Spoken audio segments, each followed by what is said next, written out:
see what I see?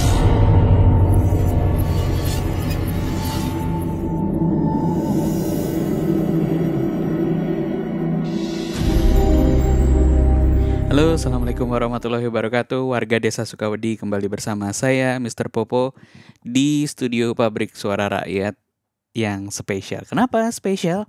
Karena setiap kali kita duduk di studio ini, pasti ada tamu istimewa. Dan kali ini saya sudah kehadiran tamu Mbak Echa. Terima kasih Mbak Echa sudah datang. Terima kasih, Kak. Dan Mbak Echa ini adalah salah satu kontributor juga yang sudah bercerita di RJL 5 ya, bersama dengan Mas Fajar. Dan terima kasih Mbak Echa karena hari ini akan berbagi cerita kepada kita juga semua di Do You See What I See, kepada warga Desa Sukawedi, untuk menceritakan sebuah kisahnya yang buat saya sih ngeri banget ya. Karena waktu itu saya tahu cerita Mbak Echa ini justru ketika Mas Fajar ngeluarin buku pertama kali. Cuman saya juga kaget ternyata wah ada lanjutannya nih jadi IP lain gitu. Nah Mbak Echa apa kabar? Baik. Ini baru datang dari Cikarang langsung ya. Betul. Jauh-jauh loh ke Desa Sukawedi untuk bercerita.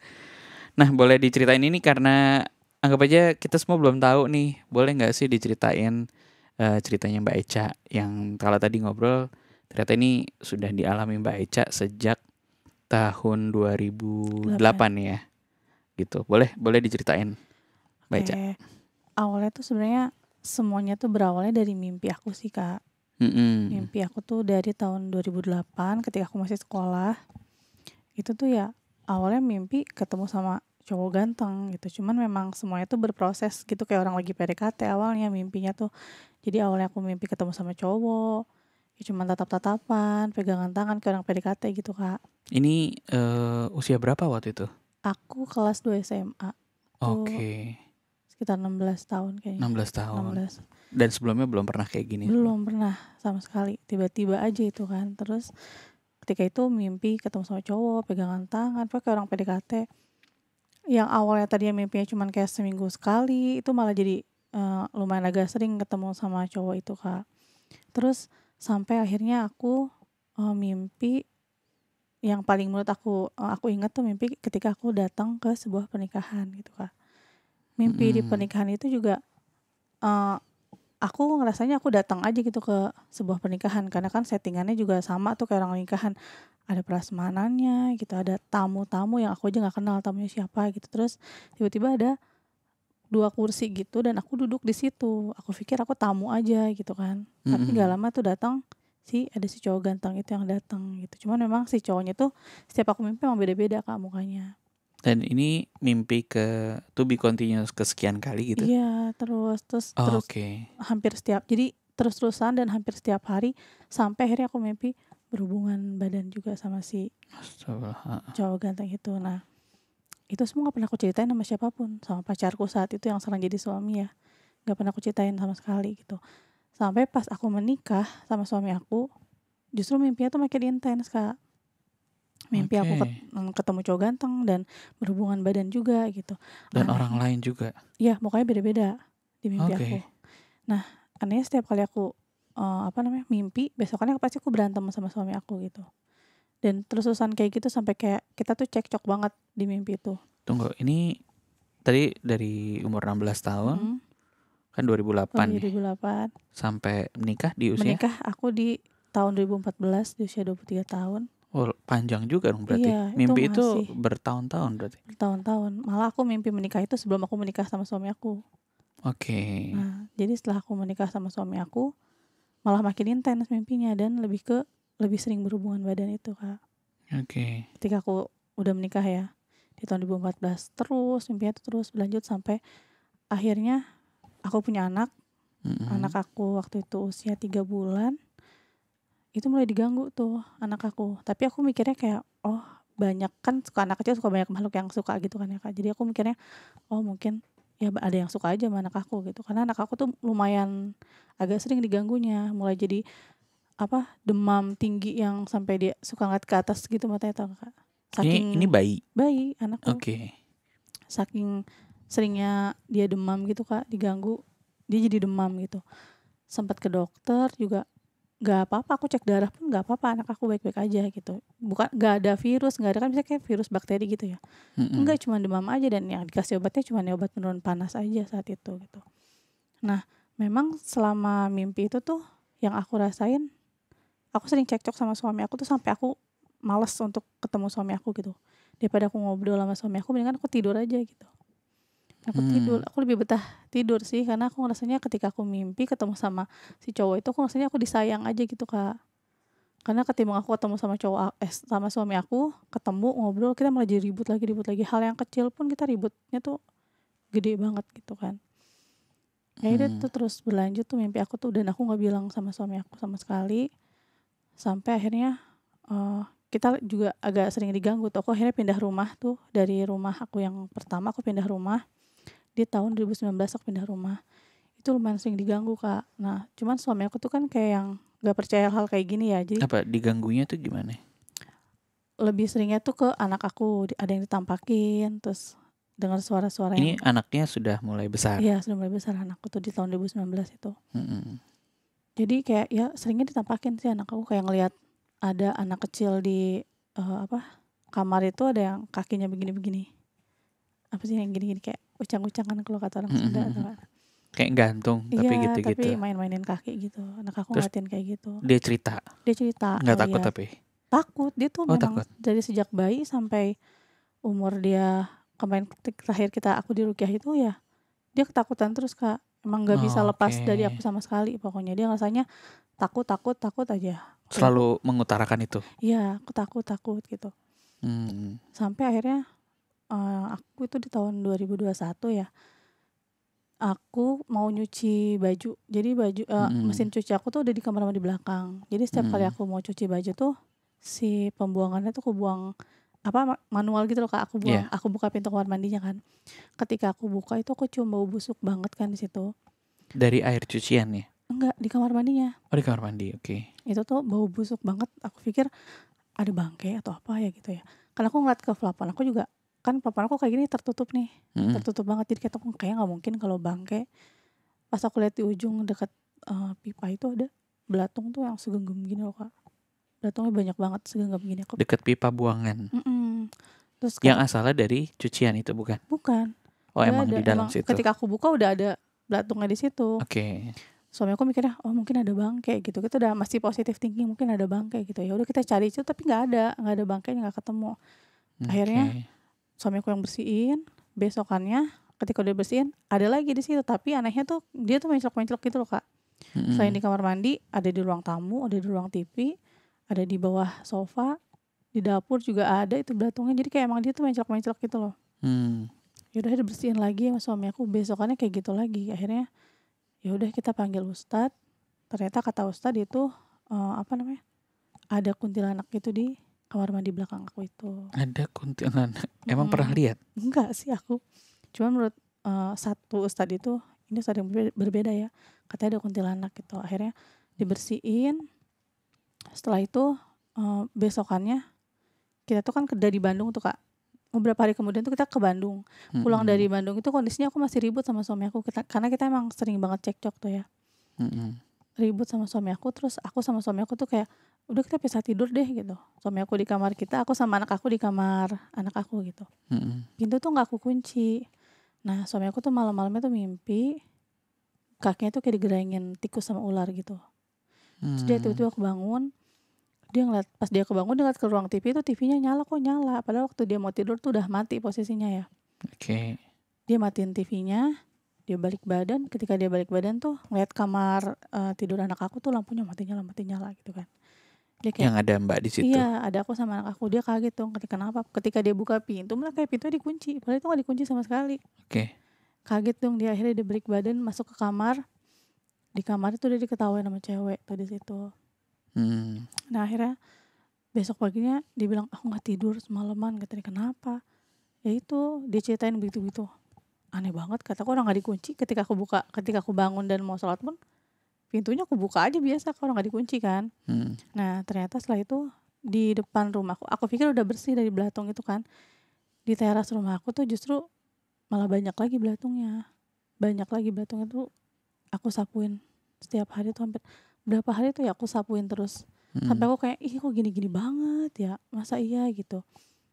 Masa iya sih gitu ada belatung sebanyak ini di teras gitu. Itu tiap hari aku sapuin Kak, sampai aku kayak aku muak banget deh nyapuin belatung itu. Itu kejadian berapa lama? Belatung di depan rumah. Yang Lumayan. dari dalam terus kan ada di ruang tamu. Lumayan sih, lumayan lama ya. Berbulan-bulan? Beberapa hari. Enggak sih, enggak Oh, berbulan-bulan. Karena aku kayak udah capek nyapuin juga, akhirnya aku minta tolong bapak aku untuk, Pak, aku minta tolong dong, ini kayaknya aku takutnya ada sesuatu ya ke rumah aku, entah itu aku takutnya ada yang gak suka sama aku atau suami aku gitu, aku takutnya kayak gitu kan. Terus telepon bapakku bilang, mau cobain Ustadz gak dari Garut, kata dia, Ustadz Epul. Oh ya udah nggak apa-apa, namanya ikhtiar ya Kak, ya udah oke. Ketika telepon Ustadz itu video call, Ustadz bilang Ustadz pengen ke rumah saat itu. Ustadz mau rukyah gitu. Aku bilang ya Ustadz ya nggak apa-apa, orang lagi pandemi kan itu kan, nggak apa-apa teh. Ya udah akhirnya Ustadz ke rumah. Nah ketika ke rumah itu justru Ustadz ngeliat ke rumah aku tuh kayak nggak ada yang aneh teh, rumah mah nggak apa-apa, kata dia, aman alhamdulillah. Terus kenapa Ustadz? Terus yaudah teh sini duduk tuh sama Ustadz aku, suami aku, ayah, bapakku sama Ustadznya. Ustadz bilang gini, Teteh maaf ya sebelumnya, Teteh pernah mimpi ketemu cowok nggak? Kan aku gak pernah cerita sama siapa-siapa ya. Kok dibongkar Ustadz gitu, bilang. Iya Ustadz pernah, aku gituin. Terus Ustadz nanya lagi, Teteh pernah mimpi ini Teteh pernah mimpi datang ke nikahan? Pernah lagi Ustadz, kataku. Iya pernah. Suamiku kayak, kok datang ke nikahan gitu ya. Terus dia nanya lagi, Teteh pernah mimpi, maaf ya Teteh pernah mimpi berhubungan sama cowok? Iya Ustadz. Tahu dari mana sih? Gak ngerti, Ustadznya tiba-tiba mention gitu, tok tok tok tok, aku berasa ditembak gitu loh kamu Ustadznya. Kok tahu? Bilang, sampai Ustadz nanyain, Teteh mimpi pernah gendong anak ya? Iya aku bilang aku pernah mimpi gendong anak, karena aku pikir aku pengen anak lagi gitu Kak, ya kan namanya mimpi gendong bayi kan berarti kan mau dapat rezeki katanya kan. Ya aku mikirnya nggak ada yang aneh. Ternyata kata Ustadz, Teteh maaf ya, ternyata Teteh tuh maaf selama ini Teteh tuh udah dinikahin sama jin, kata Ustadznya. Dan anak yang dalam mimpi Teteh itu tuh ya anak-anak Teteh, katanya gitu. Ya Anak-anak gitu. berarti dia bilang aku. banyak gitu. Iya. Kayak ada sekitar 7-8 anak deh yang ada di mimpi aku ya. Kataku, kok bisa Ustadz? Iya nih Ustadznya nih, Ustadznya si jinnya ini sayang banget nih sama Teteh, kata dia gitu. Mau dilepasin gak mau, aku bilang mau. Aku malah kayak aku ngerasa bersalah juga karena ternyata masalahnya dari aku gitu Kak. Akhirnya ya udah Ustadz rukyahin, bacain doa. Saat itu aku lebih ke sakit banget sih ketika didoain itu, lebih ke sakit banget, sedih banget gitu. Akhirnya Ustadznya tahu. Apa yang sakit itu apa? Gak ngerti, aku kayak sakit banget. Perasaannya atau badannya? Hati aku tuh kayak sakit banget. Kayak aku nahan nangis juga, tapi akhirnya pecah juga setelah semua selesai itu pas Ustadz bilang, Teteh lepasin ya, harus ikhlasin. Iya Ustadz aku ikhlas kok, aku lepasin kok. Akhirnya Ustadz kayak ini agak susah, jadinya suami aku tuh yang disuruh ngomong. Aku pegangan sama suami aku, terus suami aku bilang, jangan ganggu Echa lagi, Echanya udah jadi istri saya, intinya gitu. Akhirnya udah gak lama lepas deh, mau usah dilepasin, terus aku nangis saat itu. Gitu sih Kak. Ya udah, alhamdulillah sampai sekarang gak pernah mimpi lagi. Nunggu. Jadi kan tadi dari awal 2008 udah ada mimpi-mimpi seperti itu. Terus udah menikah, pindah rumah beberapa kali ya? 2 kali? 2 kali. Terus ada gangguan seperti itu. Ya kan di rumah pun kan Mbak sama suami kan ya sholat di rumah, ngaji di rumah gitu ya. Tetap aja ada gangguan-gangguan seperti itu. Masih ada gangguan. Makanya aku juga gak nyangka kenapa seintens itu ya gangguannya. Dan yang lebih ini sih ya kan aku lebih cekcok sama suami aku, lebih sering cekcok itu sih yang bikin kayak, kok rumah kayak panas banget ya, kita kenapa ya gitu. Gitu sih Kak yang aku itu rasain. Kalau dari awal ya katakanlah ada sebelum nikah itu kan kayak gitu segala macam, merasa ini gangguan atau emang selama ini enggak? Ya udah ngimpi-ngimpi aja lah gitu. Iya, aku mikirnya udah mimpi. Ya layaknya kayak mungkin kalau cowok bilangnya mimpi basah ya saat itu. Jadi aku ngerasanya nggak ada yang aneh, ya udah mimpi aja gitu. Karena memang perasaannya tuh menurut aku rasanya nyata ya, ketika bangun tidur terus habis ketemu sama dia tuh berasa banget tiba-tiba seneng gitu. Ngerti gak sih Kak? Gitu deh pokoknya. Setiap kali habis mimpi tuh kayak seneng gitu ketemu sama dia tuh. Terus kalau misalnya ketika aku berantem sama suami aku mimpi ketemu sama dia, aku ngerasanya nyaman. Kok aku ngerasanya suami aku sama aku lebih sering ribut. Kalau aku di mimpi ketemu sama dia, dia lebih sering kayak bikin aku tenang gitu loh, Kak. Aku ngerasanya kayak dia ngerti nih aku lagi ada problem atau apa tuh, dia kayak ngerti gitu. Aku lebihnya ngerasanya kayak Di gitu. dalam ketika tidur itu berkomunikasi? Jarang sih. Enggak, maksudnya kan tadi merasa nyaman, merasa apa? Maksudnya ngerasa ada koneksi yang dibangun gitu, atau Aku rasanya hanya gitu. atau nggak ada apa-apa, cuman Aku rasanya gitu cuman karena diem aja gitu. walaupun beda muka ya. Mukanya beda, tapi ciri khasnya tuh pasti satu dagunya tuh belah gitu. Wah, saya nggak tahu dagu saya berapa ada jenggot ya. Cirinya gitu sih, pasti walaupun beda-beda orang tapi dagunya belah, jadi aku rasanya feel-nya kayak sama gitu loh, Kak. Kayak ngerasa disayang banget. Dianya juga ngerti kalau aku lagi kayak kesel atau apa ketika mimpi malah dia yang nenangin aku gitu loh. Aku ngerasanya gitu. Setelah, maksudnya kan Ruqyah kan 2021 ya. Sampai sekarang nggak pernah ada ya mimpi itu kembali atau perasaan apa sama sekali gitu ya? Enggak sih, nggak pernah mimpi lagi. Malah aku kayak ngerasa bersalah juga, maksudnya ya itu kenapa aku nggak cerita dari awal gitu sih ke Awalnya suami juga nggak tahu aku. ya Iya, kenapa. awalnya juga nggak tahu. Sebelum 2000 berapa tadi 2008 ya, waktu umur 16 tahun tuh ada ini nggak sih Mbak mengalami kejadian apa gitu sebelumnya? Sebelum, maksudnya apa pas lagi sedih banget, apa emosi sama orang, atau Gak ngerti ada sih. kekesalan tertentu sehingga Aku lupa ya, tapi nggak tahu sih. Makanya aku juga tiba-tiba aku pengen tahu kayak misalnya ada trigger tertentu atau habis berkegiatan apa atau habis mengalami hal yang enggak sih. enggak, tiba-tiba mimpi itu Tiba-tiba muncul gitu. Mimpinya emang ya awalnya ketemu cowok ganteng juga cuman ya ketemu tatap-tatapan doang gitu, nggak yang ngomong, nggak yang gitu doang sih, Kak. Makanya aku pikir ya udah habis ketemu cowok besokannya kan kayak berasa senang tuh. Habis ketemu cowok ya udah gitu. Udah cuma gitu doang. Ternyata berlanjut, tapi emang awalnya tuh emang benar-benar kayak orang PDKT gitu, nggak.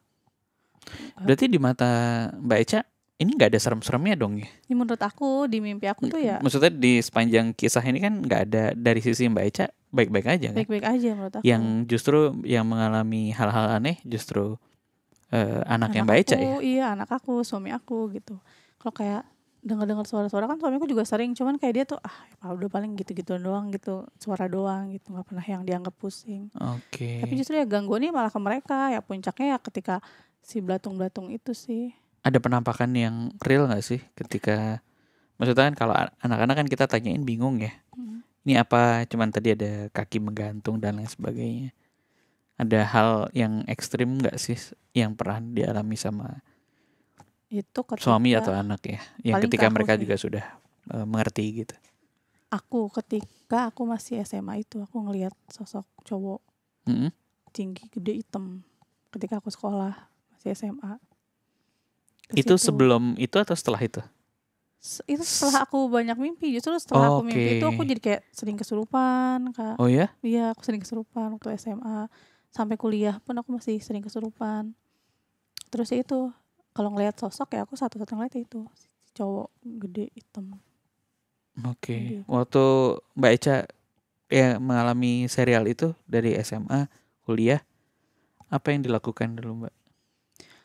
Aku apa ya udah dibaca-bacain aja sama teman-teman atau guru gitu? Kalau pas kesurupan ya mungkin dibaca-bacain ya sama teman.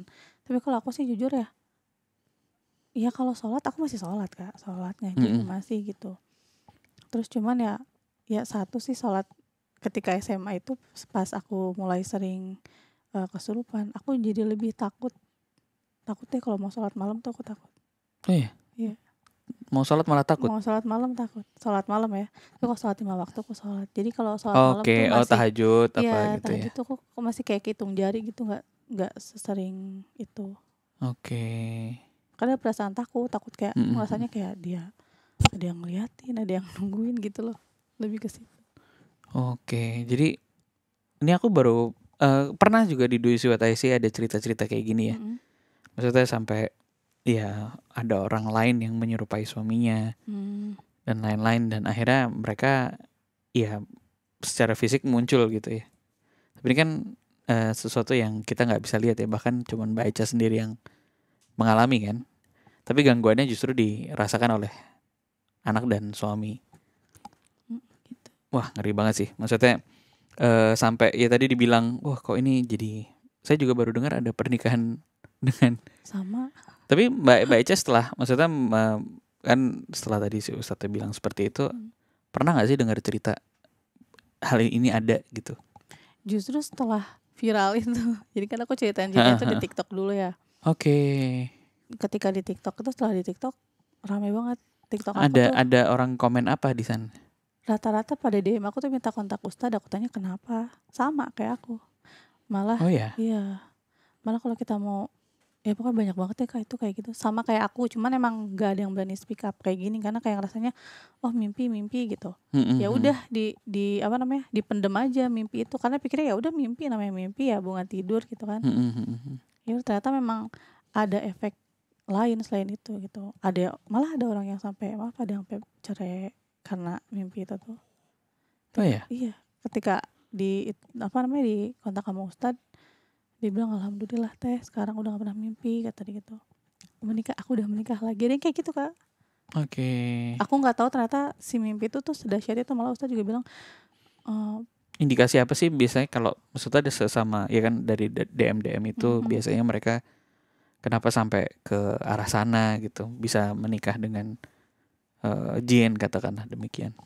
lebih banyak sih katanya sama mirip-mirip ya. Kalau tidur tuh lebih suka pakai baju yang terbuka kalau tidur. Oke. Rata-rata mirip, kebanyakan jawabannya mirip. Cuman ada juga yang dibilang aku tuh sedih terus teh, kata dia, aku seringnya sedih terus, ada yang kayak gitu. Sedih terus tuh maksudnya gimana? Nggak tahu, dia ngerasanya sedih terus, jadi lebih sering ngelamun gitu. Nah makanya dari situ ketika dia mimpi malah dia senangnya sama, lebih senang tidur, lebih senang mimpi.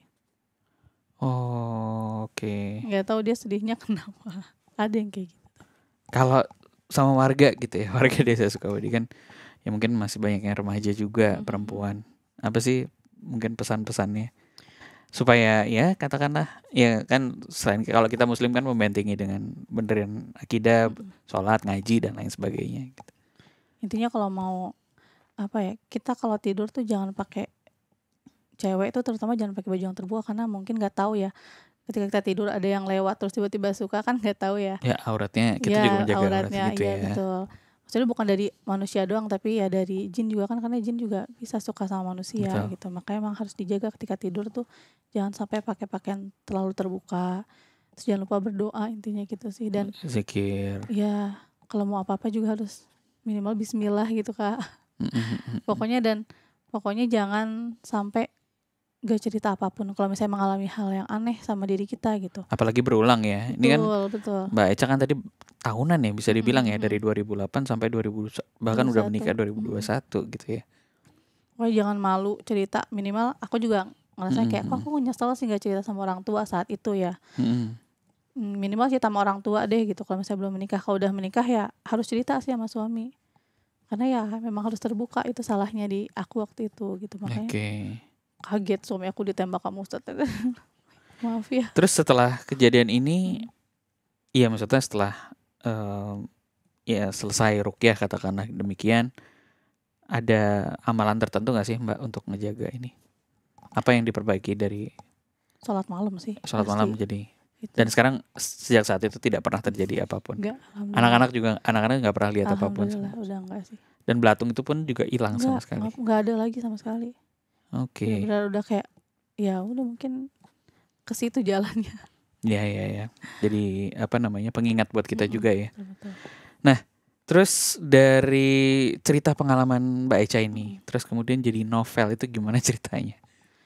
Iya itu oleh sih Kak Bang Fajar sih nawarin untuk jadi buku. Ya kataku kenapa enggak, karena aku mikirnya gini, oh toh setelah aku viral itu banyak loh yang mengalami hal yang sama, cuman yang nggak aware gitu. Maksudnya sama kayak aku juga, kayak udahlah cuma mimpi gitu. Harapan aku setelah baca buku ada yang diambil gitu dari situ, untuk ya itu tadi, jangan lupa berdoa, untuk ceritain deh, apapun itu ceritain, intinya jangan dipendam sendiri gitu. Dan bukunya ini sudah bisa diperoleh juga di Gramedia ya. Dan di toko-toko buku besar lainnya. Karena aku pertama kali dengar cerita ini waktu Mas Fajar launching buku ini dari RJL, dan sekarang berubah juga bentuk format karena saat ini cerita Mbak Echa ini diangkat menjadi sebuah film ya yang sudah tayang dan teman-teman bisa langsung menuju ke bioskop. Boleh diceritain sedikit nggak sih Mbak perihal filmnya ini? Filmnya Mbak Echa sendiri terlibat nggak di pembuatan filmnya? itu, kalau itu aku lebih percayakan kepada RJL sih. Oke, RJL dan tapi tim. memandu penulisan ceritanya juga. Kalau saat penulisan novelnya iya, cuman kalau untuk film aku lebih percayakan kepada tim Oke, RJL. kalau gitu Mbak Echa juga udah nonton dong? Udah nonton. Oke, boleh diceritain sedikit nggak sih tanpa spoiler, kenapa teman-teman harus menonton ini gitu ya? Karena banyak banget harus nonton ini, karena banyak banget petuah-petuah tentang pernikahan menurut aku ya. Bagi yang sudah menikah atau bagi yang akan menikah itu ada pelajarannya. Terus ya nonton deh pokoknya. Harus nonton banget aja. Jadi filmnya berjudul sama ya, Pengantin Setan, dan per tanggal 16 ini juga sudah tayang. Jadi kalau teman-teman nanti ada waktu kosong nih, kita siap-siap nonton Pengantin Setan ini bareng-bareng. Biasanya warga desa Sukawati ini juga suka nonton horor bareng nih. Kita ada nobar. Nggak tahu nanti bisa nobar bareng Mbak Echa juga nggak, sama Mas Fajar juga dari RJ 5. Karena kita akan tunggu juga ya. Biasanya kita rame-rame di beberapa kota. Biasanya kalau di Yusi Wataising nontonnya tuh di Jakarta, di Cirebon, sama di Jogja. Kita nonton bareng. Buat teman-teman yang belum lihat trailernya, kita kasih dulu trailernya supaya teman-teman juga bisa tahu nih filmnya seperti apa cuplikannya. Ya tadi trailernya teman-teman mungkin bisa langsung aja karena filmnya juga sudah tayang. Dan kita langsung menuju ke bioskopnya. Terima kasih Mbak Echa. Mudah-mudahan filmnya juga lancar dan tidak terulang kembali kejadian-kejadian anehnya. Dan ini pengalaman dari Mbak Echa bisa jadi pelajaran buat warga desa Sukawati semua yang nonton. Terima kasih ya Mbak Echa ceritanya. Mudah-mudahan rame filmnya. Amin. Oke, gitu aja warga desa Sukawati di episode kali ini. Spesial tadi kita mendengarkan cerita langsung dari Mbak Echa, pengalaman yang dialaminya bertahun-tahun dari tahun 2008 sampai 2021 yang ya kira-kira tadinya mungkin disangka mimpi biasa, ternyata bukan hal yang biasa. Sekali lagi tadi pesanan dari Mbak Echa supaya kita bisa untuk ya memahami apa yang terjadi, terus kalau bisa ya ditanyakan ini apa sih, kalau emang salah atau apa ya kita belajar memperbaiki ibadah juga supaya kita terhindar dari hal-hal yang seperti ini. Terima kasih warga desa Sukawati. Assalamualaikum warahmatullahi wabarakatuh.